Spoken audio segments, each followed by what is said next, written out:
കനത്ത മഴയിൽ ചെർക്കള ദേശീയപാതയിൽ മണ്ണിടിഞ്ഞു വീണു. ചെർക്കളയ്ക്കും ചട്ടഞ്ചാലിനുമിടയിൽ ന്യൂ ബേവിഞ്ചയിലാണ് വലിയ രീതിയിൽ മണ്ണിടിച്ചിലുണ്ടായത്. ഈ സമയത്ത് ഇതുവഴി വാഹനങ്ങൾ കടന്നു പോയിരുന്നുവെങ്കിൽ വലിയ ദുരന്തം തന്നെ ഉണ്ടാവുമായിരുന്നു.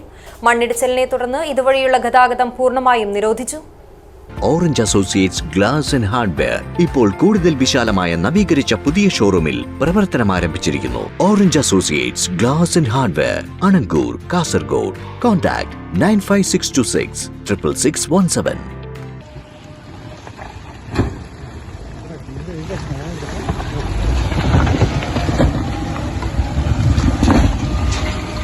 അശാസ്ത്രീയമായ നിർമ്മാണ പ്രവൃത്തിയെ തുടർന്ന് അപകട ഭീഷണി നിലനിൽക്കുന്ന ചെർക്കള ചട്ടഞ്ചാൽ ദേശീയപാതയിൽ നാടിനെ ആശങ്കയിലാക്കി മണ്ണിടിച്ചിൽ. ന്യൂ ബേവിഞ്ച ദേശീയപാതയിലാണ് വൻ മണ്ണിടിച്ചിലുണ്ടായത്. ഉച്ചയോടെയാണ് റോഡിലേക്ക് മണ്ണിടിഞ്ഞ് വീണത്. ഒരു ടാങ്കർ ലോറിയും സ്വകാര്യ ബസ്സും കടന്നുപോയതിന് തൊട്ടുപിന്നാലെയാണ് മണ്ണിടിച്ചിലുണ്ടായത്. നിമിഷങ്ങളുടെ വ്യത്യാസത്തിലാണ് ഇവിടെ നിന്നും വലിയൊരു ദുരന്തം ഒഴിവായത്. സിമന്റ് പൂശി ബലപ്പെടുത്തിയ സംരക്ഷണ ഭിത്തി അടക്കമാണ് റോഡിലേക്ക് പൂർണ്ണമായി തകർന്നു വീണത്. മണ്ണിടിച്ചിലുണ്ടായ ഭാഗത്തിന് മുകളിലായി ഏതാനും വീടുകളുണ്ട്. മണ്ണിടിച്ചിലുണ്ടായതോടെ വീടുകളിലെ താമസക്കാർ കടുത്ത ആശങ്കയിലാണ്. സംഭവം പ്രദേശവാസികളിൽ കടുത്ത പ്രതിഷേധത്തിനിടയാക്കിയിട്ടുണ്ട്. ഇപ്രാവശ്യത്തെ മഴക്കത് ആ സോയിൽ ചെയ്ത ഭാഗങ്ങൾ ഇവിടെ റോഡിലേക്ക് ഇടിഞ്ഞു വീണിരിക്കുകയാണ്. ഇവിടെ എന്തോ ഭാഗ്യത്തിന് ഇവിടെ ട്രാഫിക് ഇല്ലാത്തതിനാൽ ജനങ്ങളുടെ ഒരു മരണം ഒഴിവായിരിക്കുകയാണ്. ഞങ്ങൾ കളക്ടറോടും അധികാരികളോടും പല പ്രാവശ്യം ആവശ്യപ്പെട്ടപ്പോൾ കമ്പനികൾ പറയുന്നത് ഇത് ചെയ്യാനുള്ള ഫണ്ടില്ല, ഞങ്ങൾക്ക് ആവശ്യമായ ഫണ്ടില്ലാന്ന്. നമുക്കറിയാം 100 കോടി പെർ കിലോമീറ്റർ 100 കോടി ചിലവഴിക്കുന്ന ഈ റോഡിന് ഇത് ചെയ്യാനുള്ള ഫണ്ടില്ല എന്ന് പറഞ്ഞാൽ ജനങ്ങൾ എങ്ങനെയാണ് ഇത് വിശ്വസിക്കുന്നത്? നമുക്ക് ലോകത്തെവിടെയും ഇതുപോലത്തെ നിർമ്മാണ പ്രവർത്തനം നടക്കില്ല. ഇത്രയും 30 മീറ്റർ ഹൈറ്റ് വരുന്ന കട്ടിങ്ങൾ വളരെ വെർട്ടിക്കലായിട്ടാണ് കട്ട് ചെയ്തിരിക്കുന്നത്. പണ്ടൊക്കെ ഇവിടെ സ്ലോപ്പിലായിരുന്ന കട്ടിങ്, ആവശ്യമായ സ്ലോപ്പ് കൊടുക്കാറുണ്ട്. ഇതൊരു സ്ലോപ്പും കൊടുക്കാതെ വെർട്ടിക്കലായിട്ടാണ് 30 മീറ്ററോളം കട്ടിങ് ചെയ്തിരിക്കുന്നത്.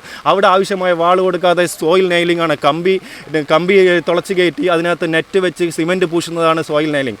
അത് ഇവിടുത്തെ കനത്ത മഴയിൽ ഇടിഞ്ഞു വീഴുകയാണ്. ഇങ്ങനെയുള്ള രീതിയിലുള്ള പ്രവർത്തനമാണ് നാഷണൽ ഹൈവേ നടത്തി കഴിഞ്ഞാൽ എങ്ങനെയാണ് നമുക്ക് ഇതിലെ കൂടി യാത്ര ചെയ്യാൻ വേണ്ടി സാധിക്കുക? വിവരമറിഞ്ഞ് ജില്ലാ കളക്ടർ കെ ഇമ്പശേഖർ സ്ഥലം സന്ദർശിച്ചു. മഴ പൂർണ്ണമായി മാറാതെ മണ്ണ് നീക്കം ചെയ്യുവാൻ സാധിക്കില്ല. ഇവിടെ കോൺക്രീറ്റ് മതിൽ നിർമ്മിക്കുവാൻ ദേശീയപാത അതോറിറ്റിയോട് ആവശ്യപ്പെടുമെന്ന് കളക്ടർ അറിയിച്ചു. മണിക്കൂറുകൾ കഴിഞ്ഞു വീണ്ടും ഇവിടെ മണ്ണിടിച്ചിലുണ്ടായി. നേരത്തെ തകർന്നു വീണതിൻ്റെ ബാക്കി ഭാഗമാണ് തകർന്നിടിഞ്ഞ് റോഡിലേക്ക് പതിച്ചത്.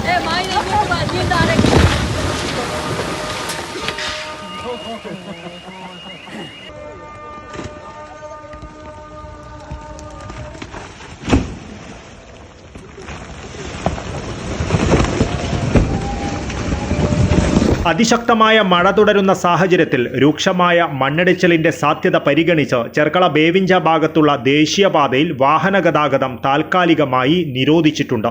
കേന്ദ്ര കാലാവസ്ഥാ വകുപ്പിന്റെ മുന്നറിയിപ്പും സ്ഥലം സന്ദർശിച്ച് പരിശോധന നടത്തിയതും അടിസ്ഥാനമാക്കി കൂടുതൽ അപകടങ്ങൾ ഒഴിവാക്കുന്നതിനായാണ് ഈ മുൻകരുതൽ നടപടി സ്വീകരിച്ചത്. ദേശീയപാതയുടെ അശാസ്ത്രീയതയെ സംബന്ധിച്ചും പ്രദേശവാസികൾ നേരിടുന്ന അപകട ഭീഷണി സംബന്ധിച്ചും ആക്ഷൻ കമ്മിറ്റി ഉൾപ്പെടെ രൂപീകരിച്ച് നിരന്തരം അധികൃതരുടെ ശ്രദ്ധയിൽപ്പെടുത്തിയിട്ടും നടപടി സ്വീകരിച്ചില്ലെന്ന ആക്ഷേപം ശക്തമാണ്. അപകടമുണ്ടാകുമ്പോൾ മാത്രം സ്ഥലത്തെത്തി ചെപ്പടി വിദ്യകൾ കാണിച്ചു പോകുന്ന അധികൃതരുടെ നിലപാട് പ്രതിഷേധാർഹമാണെന്നും ശാശ്വത നടപടികൾ സ്വീകരിക്കണമെന്നും പ്രദേശവാസികൾ ആവശ്യപ്പെട്ടു. News bureau, Kasaragod.